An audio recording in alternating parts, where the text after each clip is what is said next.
Well, good morning, everyone, or good afternoon, or good evening. I don't know when you're watching this. But anyway, hi, welcome. This is Being a Trauma-Informed Caregiver. And my name is Kieth Orchard. I'll be your host today. So here's a picture of me and my family. If at the end of this you want to get a hold of me, here's a way that you can do that. And here's my lovely family. My wife and I, we're about to celebrate our 20-year anniversary, so that's kind of exciting, right? Yeah, I know. It's getting kind of serious. Yeah, anyway. Okay. Gosh, there could be a lot of different reasons that you showed up today, I'm wondering. Yeah? Probably because you're working with kids. And probably because you've worked with some kids who are a little bit tough. They confuse you. They are distracting. They're aggressive, maybe. They scare you a little bit. I don't know. So the idea and the purpose of this about our next 35 minutes is to talk about kids, particularly those who come from hard places, and try to answer this question: why do they do what they do? Why do they act that way? Why do they act in such ways that are so irritating and sometimes destructive, and sometimes get them the opposite of what they want, right? So that's our goal. That's where we're heading to. Hopefully that's okay. The way we're going to do it is we're going to talk about trauma and the brain, and really about the brain and how it develops, particularly from very early, and then how stress impacts that growth of the brain, and then the stress response system. And understanding those two things can really help us to understand why kids sometimes do what they do.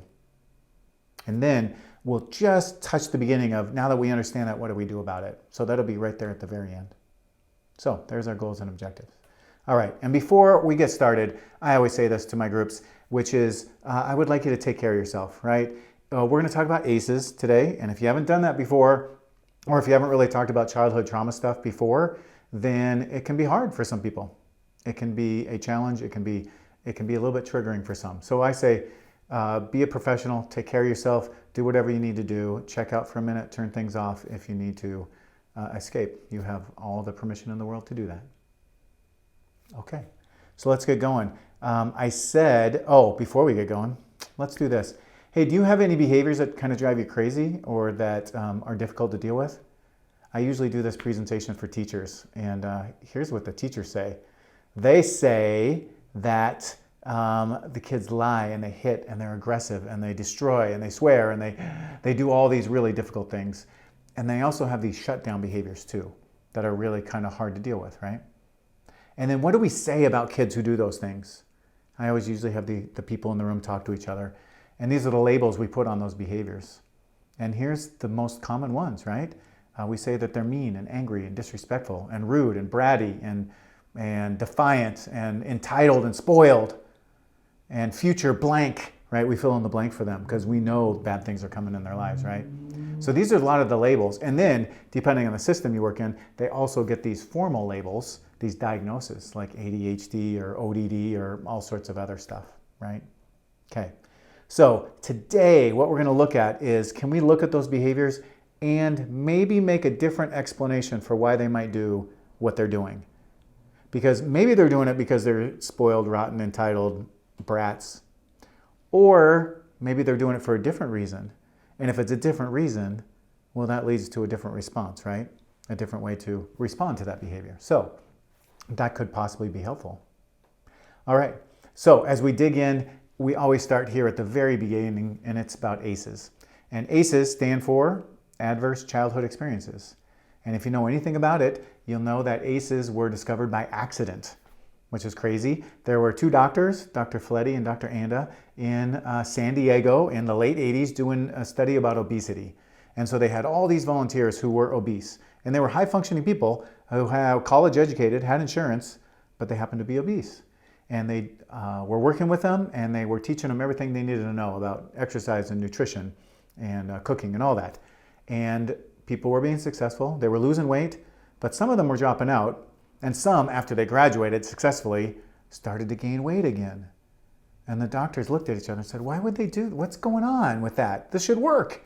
And so they came back together and they brought these people back in, and they started to just listen to them and hear their stories. And they started to hear patterns, a lot of similarities in their stories. And they said, there's been a lot of abuse in these people's life and a lot of sexual abuse. Like, is there that much sexual abuse in America on children? Like, men and women and men? And this was in the late 80s before they really knew.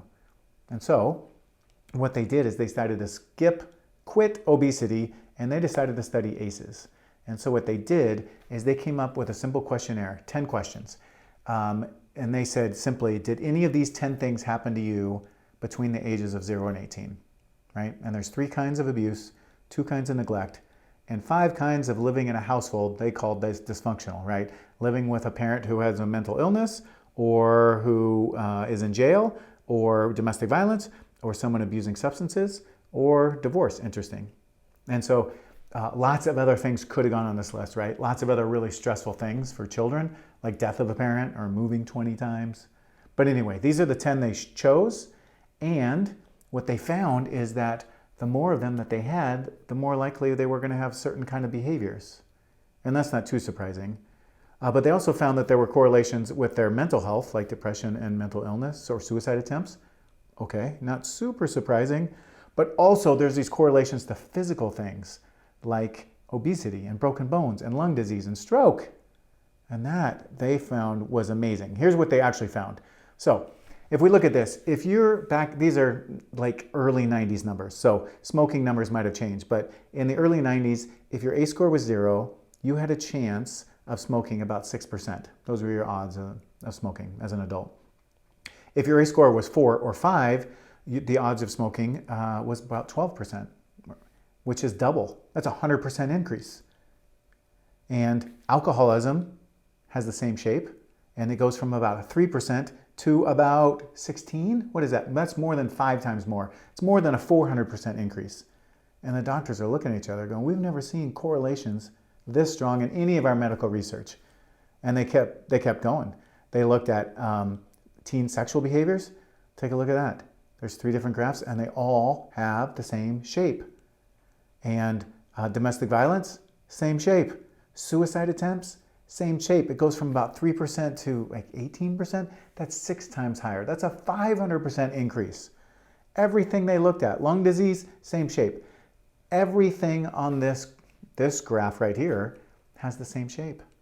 And they said, this is a public health emergency. Like, everyone needs to know this, that stress in early childhood has profound impacts on our physical health and our mental health and our behaviors later in life.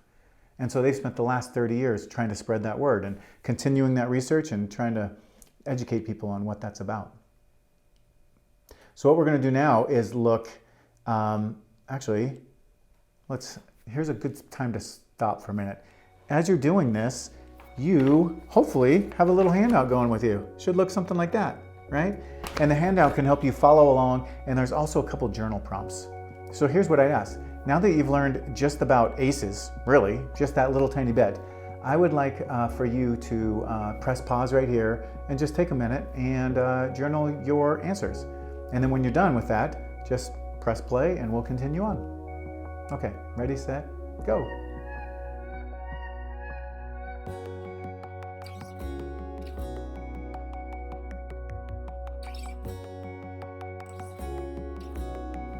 Okay, welcome back everyone.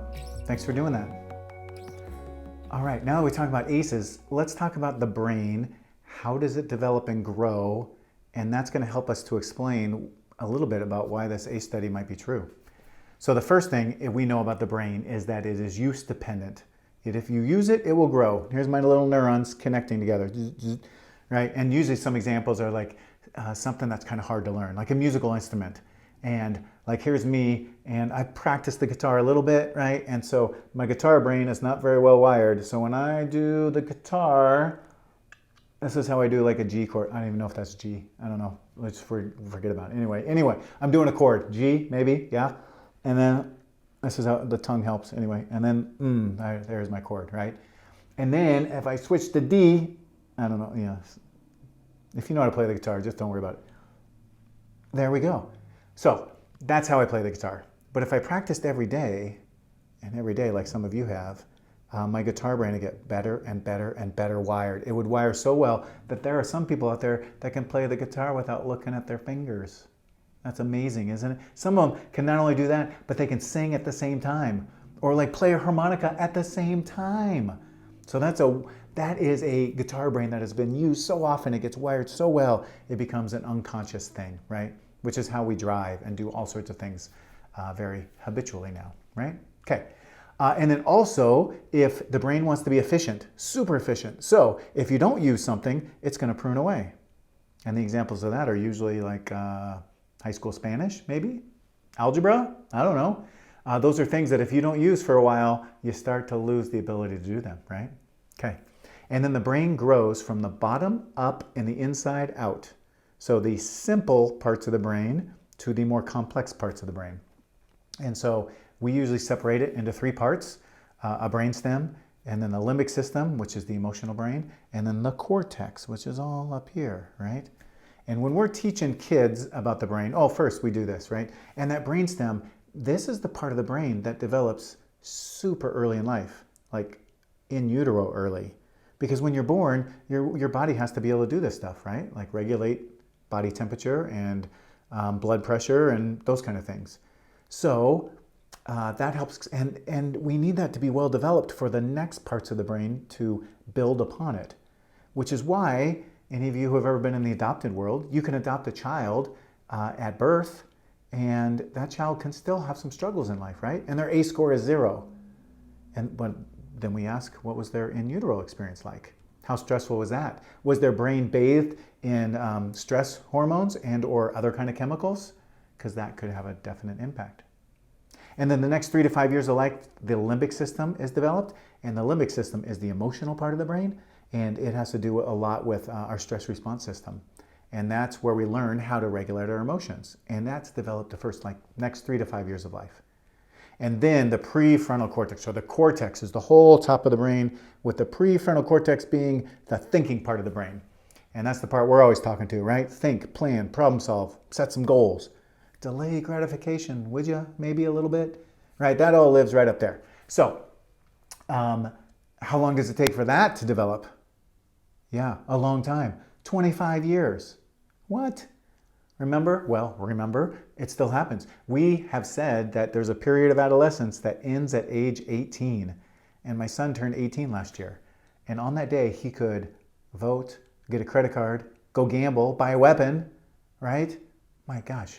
I don't know which one's scarier, because he's only 18, right? And his prefrontal cortex is not fully developed yet. The only people that seem to understand this is the rental car industry. Am I right? Yeah, they get it. They've read the research.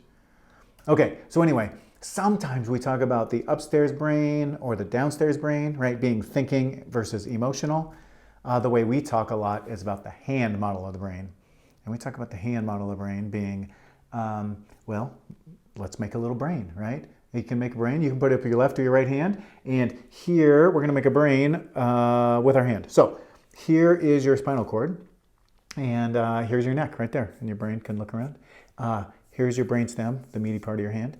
Here's your amygdala, or your limbic system, or your emotional brain. And it's dead middle of the brain. I always point back here, but it's in the middle.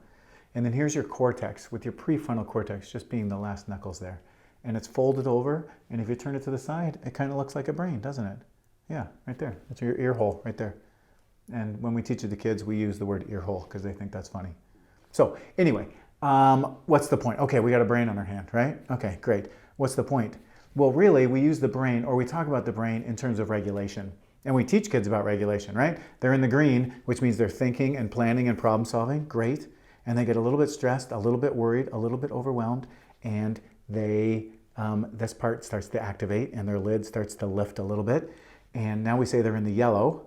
And then when they get really overwhelmed, really hungry, frightened or terrified, we say that they flipped their lid, right? They flipped their lid. They're 100% in their emotional brain, 0% in their thinking brain. Dr. Dan Siegel, who developed this model, says at this state, you have lost your mind.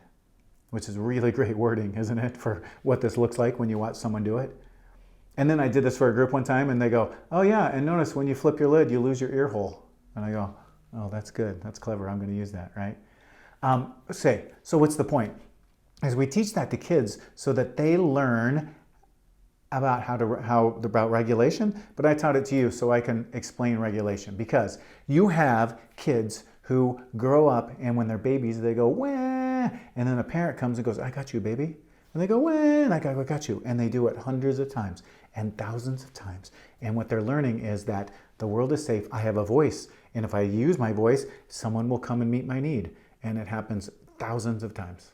And it's wonderful. And then the child is 2 and they go, wah, and the parent goes, no, use your words. And they go, I'm hungry. And they go, those are good words, baby. I got you. Yeah, use your words. Good, good. And now, and then when I'm 3.5, I go, I'm hungry. And they go, use your big boy voice. I go, can I please have a snack? And they go, those are good words. Good job using your big boy voice. And over, I'm being trained when I get dysregulated to ask for what I need and someone's going to come help me. And it's beautiful. And then they come to you and they have a problem and they go, can you help? And you go, sure, baby, sure. And that's what you do. You meet needs all day long and you're really, really good at it. It's fantastic. But we got some kids who grow up and they go, wah, and nobody comes. Or someone comes and goes, shut up, knock it up. They come in hot, they come in mad. And so the baby learns to either cry all the time because it's the only way to get them to come, or to never cry at all. Even though they're flipped, they don't say a word and they shut down. They don't learn how to use their voice to get their needs met. And as a matter of fact, they don't believe that their voice even matters. And so then they start to get their needs met through very weird ways, bizarre ways, unproductive ways, violent ways, manipulative ways sometimes, because they still have needs, right? Okay, so let's talk about the stress response system. And I don't know what this guy's doing, but it looks stressful, doesn't it? Yeah, okay. Anyway, so when we are in fight or flight, a bunch of things go up in the body, right? The very first thing is your adrenaline goes, cortisol and adrenaline. And we say you get flooded. Your body floods with adrenaline. And at that time, you can do amazing things, right? Your blood pressure goes up, your heart rate goes up, respiration goes up, muscle tone goes up, and you can do magnificent things. Physically and have incredible endurance, which is a beautiful thing, right? That's good. But some things turn off in that state. What turns off? Yeah, your thinking.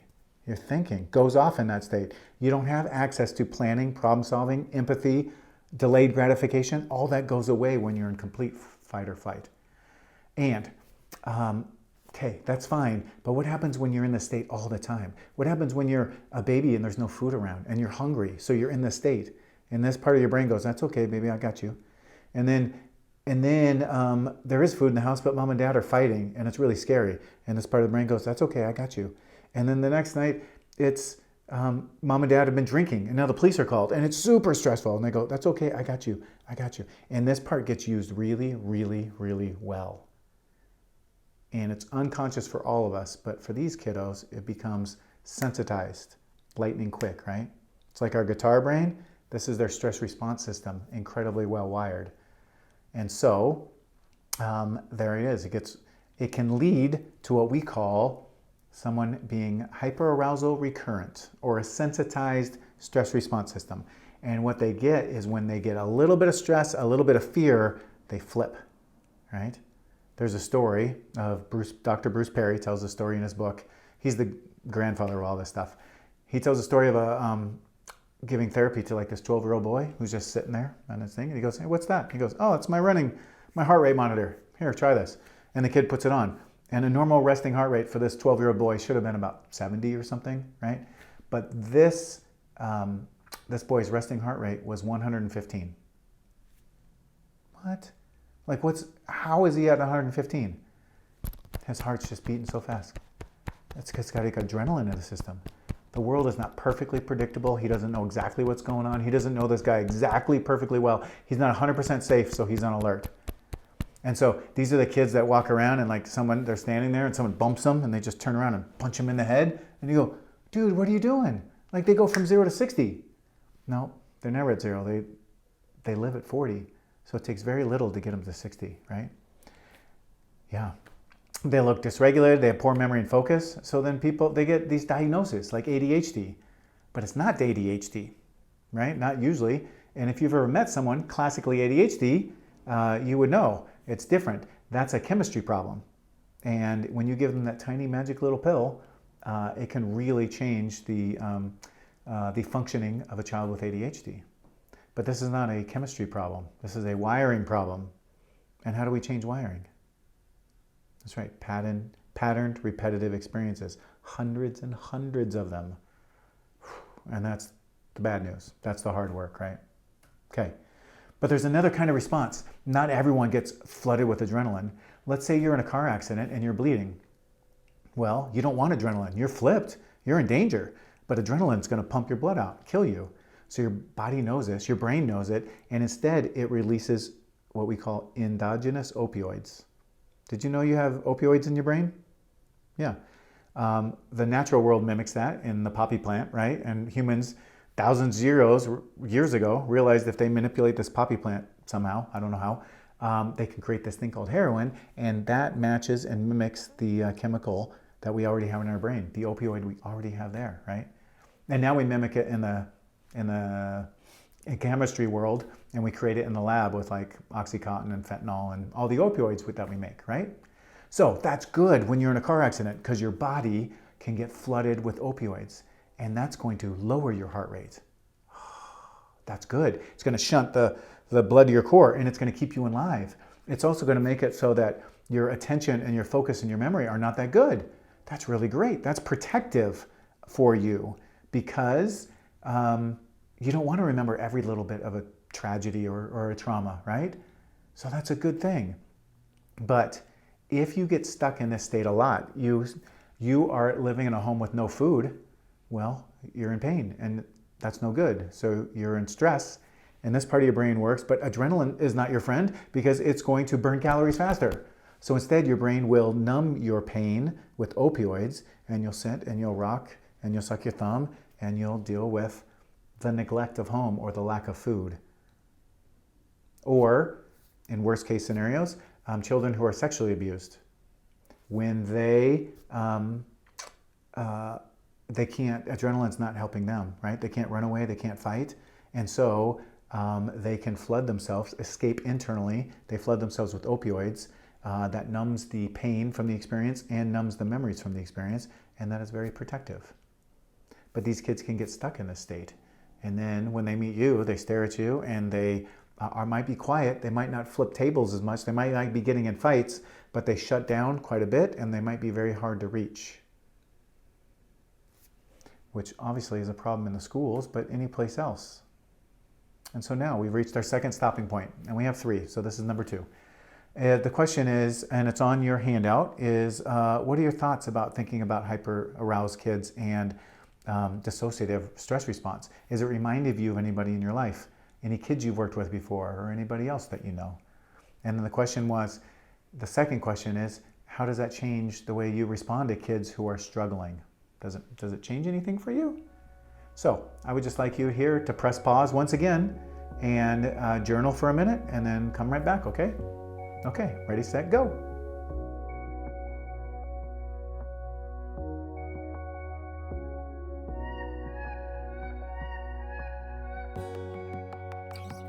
Thanks for doing that.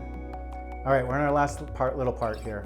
I'm going to show you a couple, just to hit the point home, right? That stress very early in life has a major impact. The ACE study showed that, this stuff that I've talked to you about the stress response system.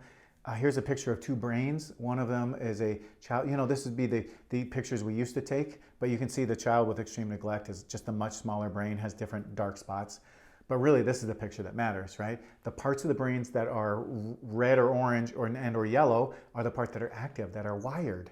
And the parts that are darker are not wired. And the brain on the right is this child who grew up in one of the most neglectful environments possible, like a Romanian orphanage. Just extreme neglect from day one. And you can see these brains are very, very different, right? First, the prefrontal cortex up in the front, the one brain's pretty well wired. And these 2 brains happen to be the same age, right? So one of them is a normally developing child, and he's already got pretty good wiring up in the front. All the red is even touching, whereas the other brain, the abused brain, not even yellow's touching. But in the very back of the brain, the very bottom of the picture, you see lots of red and yellow for the abused brain and much less, or maybe even more than for the healthy brain. It matters. The brains are actually literally wired differently. And that has profound impacts on how that child's going to function. on their behavior, on their stress response, how they're going to handle stress from you and from anywhere else. And they're going to handle stress much less well. I don't know. They're not going to do it as well, right? And that leads us to these reframes then, like these different explanations for why do kids do these crazy, silly things? Because they're rude and lazy and spoiled? Or is it a won't problem? Like they just won't do it? They can, but they won't? Well, we know what to do there. We motivate kids to do that, right? And we know all the motivational tools, right? These are my motivational levers. Pull the positive motivation levers, right? First, and smile and reinforce and try and praise and maybe even reward and or bribe. And if those don't work, then we do negative reinforcement, which is disappointment, and then threats, and then punishment. And if you have a well-developed child and a well-developed brain, those will work, right? Because I don't like to be in pain and suffering. So if you do those things to me, I will change my behavior. But if this part of your brain is really not well wired and this part is wired a whole lot, it doesn't matter how miserable you make my life, I'm still going to have a hard time doing what you want me to do. And that means that's a can't problem, not a won't problem. And that's really important when you decide how you're going to respond to kids, right? And of course, we know this because we make some people's lives miserable. Our prisons are full of people with really high A scores. And if you can't get motivated by prison, my guess is then it's not a motivation problem. It's a skill problem. And how do we change skills? Practice, pattern, repetitive experiences, and as many as we can possibly get in, right? I'm going to skip that one for now. The good news is the brain is always plastic in wiring. And that brain that was on the right can catch up to the brain on the left. People always ask that. Can she ever catch up? And the answer is hard. It kind of depends. But a lot of it is really, how early do we catch her? The earlier we catch her, the more likely it is she can catch up fully and become fully functional. And the later we catch her in life, the harder it's going to be for that brain to catch up. And now we're just teaching her how to really function and cope, even though fundamentally she'll never fully catch up with that other brain. So, but here's our slide. We got the ACEs. And I don't say which side you see me on, but the ACEs, the more ACEs you have, the worse your life gets. That's a problem. But we also have these resilience factors. And the more resilience factors you have, the better that you do. And resilience factors can outweigh ACEs. The research is very clear on that. So the more healthy things that are in your life can overcome really difficult childhoods. And you all know that because you've seen it before in your life. And some of you are that person. And you want to say thank you to anybody and anything that helped you give you resilience factors. And that's what you are. You're the resilience factors, the mentors, the trainers, the support people that can overcome high A scores for kids. Okay, so now we're here at the very last piece, which is, so what do we do about it? And well, that is the next 8 hours of presentation. Just not today, right? But let's just do the very beginning. What we talk about is creating a culture of safety. Because kids, when they feel safe, well, kids and adults, everybody, when they feel safe, they get their lids on and they just do better. So no matter what your role is with children, when you help them feel safe, they do better. So we create a culture of safety. And we know we do that first and foremost through relationships. The most dangerous things in the world are really the people. And so when they have calm, caring, warm, empathetic adults and friends and peers around them, they do better. And so if you are just working on relationships with a kid and showing them how to do relationships and you are calm and caring, then you're helping that kid. And the closer you get to them, the more trusting they are, the more you can push them. And that's actually your goal. Did you know your job is to stress out children, by the way, as a mentor or a teacher? It's true. You cannot grow a muscle unless you stress it. And you cannot grow a brain unless you stress it. And so your job is to stress kids out because that makes them grow. That may help them improve, right? But you have to stress them out just beyond their window of tolerance. And the more they trust you and the better your relationship is, the further you can push them. And that's the power of relationships. And so in this education world, we talk about finding someone who is their champion, who is irrationally in love with the kid, who loves them not for how they behave and what their academics are, not how they perform, just for who they are. And kids who have at least one person in their life that loves them for just who they are, we call that people their champions. They do better. The research has looked at that and found that to be true. And you get to be somebody's champion.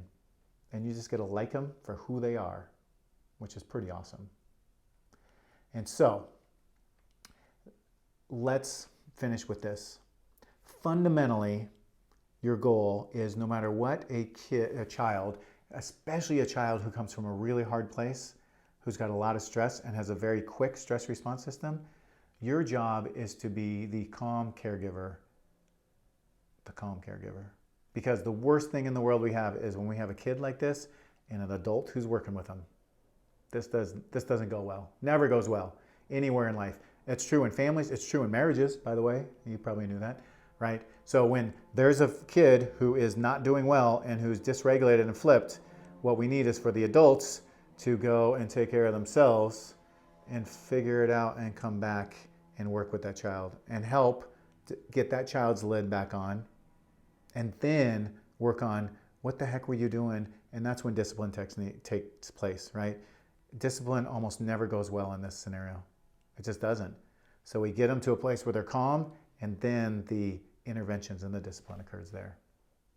But how do adults stay calm? Like, kids are doing really stupid or really mean or really disrespectful things in front of other people.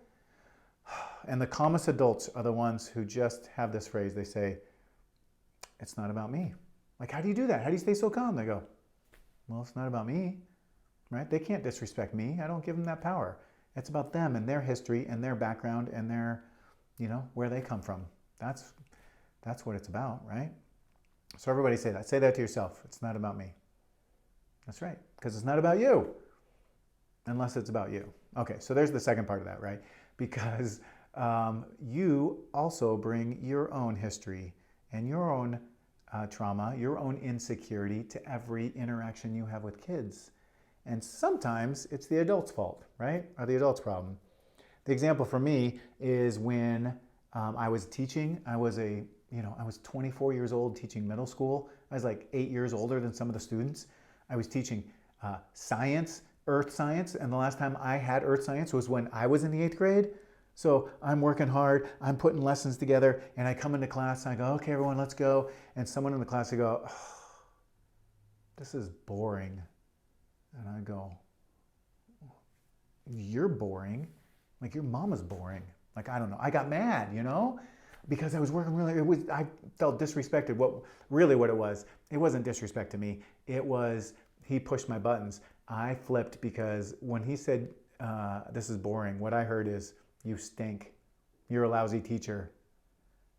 And I was insecure and worried about being a lousy teacher, so I got mad. That was not about the kid. He did nothing wrong. It was boring. I was terrible. I wasn't that good at it yet, right? So that was about me. So people who do well working with the hardest kids have done their own work, who know their own histories, and have really done their work so their insecurities are gotten smaller, never gone away. And so the kids can't push their buttons and they can't flip them. They can't make them feel bad and insecure and stupid and ineffective. And those are the adults that do best. So that's your challenge. If you want to be in the game for a long time and work with the kids who need you the most, the really, really tough kids, then, the adults we have to do our own work constantly. So, and that's how we're going to figure it out. So in the end, remember, we started with all these behaviors and then these labels that went on, these classic labels that go on. But do you have new labels now, I wonder? Now that we've learned all this, is there a different explanation for why kids do what they do? A lot of times when we do it, here's some of the answers we get. Well, a kid's not doing well because she's stressed. She's overwhelmed. She's worried. She's communicating a need in a lousy way. She's asking for help in a lousy way, right? She needs help. So if any of those reframes and those explanations help you to stay calm when a kid a mentee, anybody is not doing well, then that was a good 35 minutes spent, I guess, right? As we learn about maybe why they're doing it. Because in the end, I don't know what the answer. Maybe they're spoiled, rotten, and entitled, or maybe they're having a really hard day.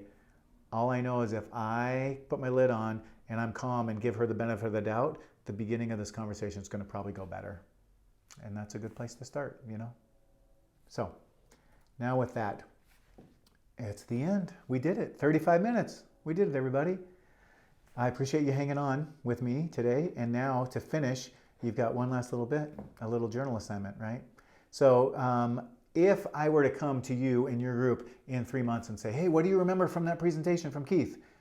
Most of you would say, most people do this. Like, this is the part they remember, right? But most of it you're going to forget. So please write it down so you don't forget. And write down what you want to remember and maybe something you want to practice. I don't know. All right. But that's it for me. I want to say thank you for what you do.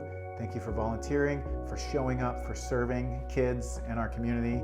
We couldn't do it without you, so I appreciate you. Take care, everybody. We'll see you.